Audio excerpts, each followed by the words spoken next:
Hello दोस्तों, कैसे हैं आप सभी। मैं अतरपाल आप सभी का स्वागत वंदन अभिनंदन करता हूं अपने इस यूट्यूब प्लेटफॉर्म पे। आशा करते हैं आप सभी स्वस्थ होंगे, मस्त होंगे, जिंदाबाद जबरदस्त होंगे। आज के इस अपने यूट्यूब प्लेटफॉर्म पे आज के सेशन में मैं आपको बताने वाला हूं कुछ खास। क्या रहेगा खास, पहले आइए एक सकारात्मक विचार के साथ अपने आज का सेशन को शुरुआत करते हैं। कहा जाता है कि तोड़ना है हर एक पिंजरा, अभी उड़ान बाकी है, जमीन मंजिल नहीं मेरी, पूरा आसमान बाकी है। तो आज के हम सेशन में बात करने वाले हैं चंपारण के बारे में। चंपारण, सर चंपारण पड़ता कहाँ है, चंपारण क्यों डिस्कस करना है, चंपारण में क्या हुआ, चंपारण में कैसे हुआ, ठीक ना। सारी बातें हमारे साथ आप सुनेंगे अतर सर की जुबानी। मेरा नाम है अतरपाल, आप सुन रहे हैं मुझे मुझे अभी वर्तमान में, ठीक। अभी मैं क्या कह रहा हूं मेरे दोस्त, मैं कह रहा हूं चंपारण। चंपारण, चंपारण भी हम इसे कहते हैं। सर ये पड़ता कहाँ है, सर बिहार में। चंपारण पड़ता है आपका बिहार में। बिहार आप जानते हैं भली भांति, बिहार में चंपारण पड़ता है। और इसे हम क्यों पढ़ रहे हैं सर, हमारे एग्जाम के दृष्टिकोण से क्यों महत्वपूर्ण है सर। होता है कब, 1917 में। 1917 में चंपारण क्या होता है, चंपारण एक सत्याग्रह है।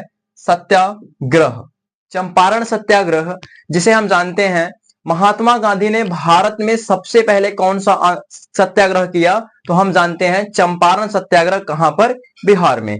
तो महात्मा गांधी, जैसे हम जानते हैं कि महात्मा गांधी अफ्रीका से, साउथ अफ्रीका से, दक्षिणी अफ्रीका से, दक्षिणी अफ्रीका से कब आए भारत महात्मा गांधी। दक्षिण अफ्रीका से भारत कब आए, 9 जनवरी 1915 को। 9 जनवरी 1915 को महात्मा गांधी दक्षिण अफ्रीका से आते हैं। और आते हैं जब, तो हम इनको राजकुमार शुक्ल के द्वारा, राजकुमार शुक्ल के द्वारा इन्हें बुलाया जाता है चंपारण। चंपारण किसान, चंपारण में किसानों के साथ क्या हो रहा था, शोषण। चंपारण हमारे बिहार में पड़ता है और वहां पर किसानों के साथ शोषण होता है, बहुत ज्यादा। शोषण किस प्रकार होता है, वहां किसान, ब्रिटिश क्या कहती है किसानों को, नील की खेती करने के लिए कहती है। और वहां पर किसान क्या करते हैं, नील की खेती। इन्हें डरा के धमका के वहां का जो कलेक्टर होता है वो कहता है अगर नील की खेती नहीं करोगे तो आपको, आपके ऊपर मैं मुकदमा ठोक दूंगा।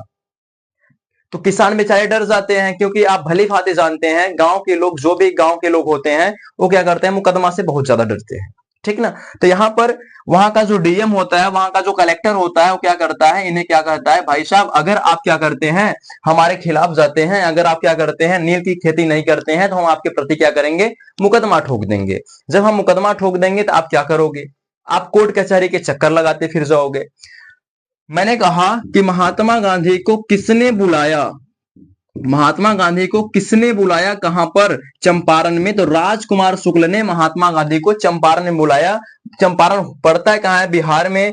किस सन में हुआ, 1917 में। और क्या हो रहा है, नील की खेती चंपारण में हो रहा है। और नील की खेती जब होती है ना, तो आप जान लो, अगर नील की खेती किसी भी जमीन पे हो गई तो वहां पर 3 साल तक, कितने साल तक, 3 साल तक कोई भी दूसरा फसल पैदा नहीं होगा मेरे भाई। अगर नील की खेती किसी भी जमीन पे हो गई तो वहां पर 3 साल तक कोई भी दूसरा फसल पैदा नहीं होगा। इसलिए यहां पर किसान परेशान है। और एक बात और, अगर नील की खेती भी हो रही है ना, तो इसे अच्छे दामों पर खरीदा नहीं जा रहा है।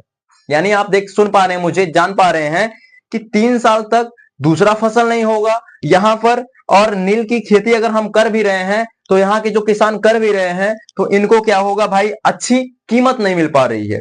यानी ना तो प्रोडक्ट, ना तो उत्पादन बहुत ज्यादा कम है और कीमत भी बहुत ज्यादा कम है। यानी किसानों का दोनों तरफ से क्या है, लॉस ही लॉस है, ठीक। इस बात को समझिए। और यहीं पर हम बोलते हैं 3 कठिया प्रणाली। 3 कठिया प्रणाली, 3 कठिया प्रणाली किससे संबंधित है भैया, तो चंपारण सत्याग्रह, नील की खेती संबंधित है। इसका क्या मतलब है, यानी 20 गठे जमीन पर 3 गठा आपको किसकी खेती करनी होगी, नील की खेती करनी होगी। 20 गठे जमीन पर आपको किसकी खेती करनी होगी, नील की खेती करनी होगी। तो इसीलिए इसे बोला गया 3 कठिया प्रणाली, ठीक ना।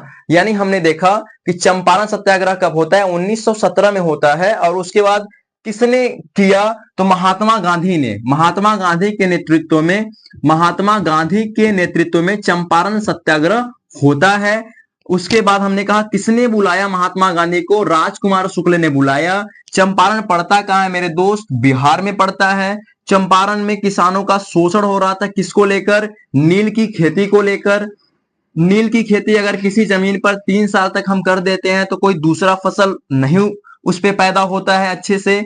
3 कठिया प्रणाली किससे संबंधित है? नील की खेती संबंधित है, चंपारण सत्याग्रह संबंधित है। और एक बात और समझो, यहां पर हम देख पाते हैं, यहां पर क्वेश्चन बनता है हमारे पास कि गांधी जी को महात्मा की उपाधि, किसकी उपाधि? महात्मा की उपाधि यहीं पर मिली थी। महात्मा की उपाधि किस आंदोलन में मिला, किस सत्याग्रह में मिला? तो चंपारण सत्याग्रह।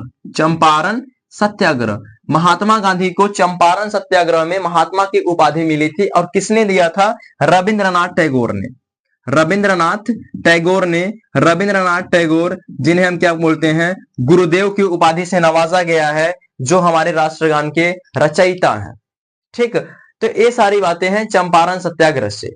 तो धन्यवाद, आप सभी ने मुझे प्यार दिया, इतना मुझे सुना, इसके लिए बहुत बहुत धन्यवाद। धन्यवाद।